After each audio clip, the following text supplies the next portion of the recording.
Materialists is a rom-com with a star-studded love triangle between Dakota Johnson, Chris Evans, and Pedro Pascal.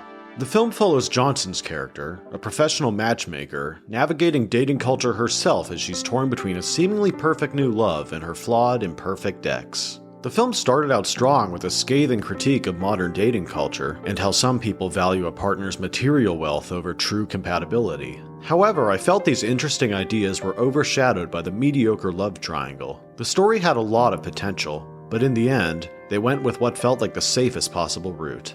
Story 5 out of 10. The performances in this film are decent enough, but there's really not much to write home about. Johnson's acting lacked convincing emotion, which worked to the story's benefit in some scenes, but not so much in others. Performances 5 out of 10. The film is competently shot and edited, but it's not too noteworthy one way or another.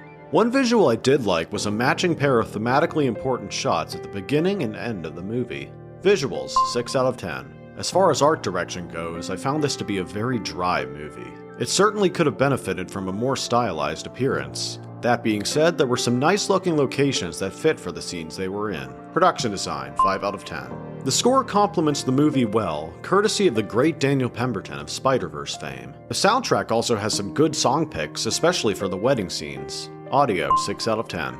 I know people who love Materialists. I know people who hated it. But all in all, I just feel indifferent to it.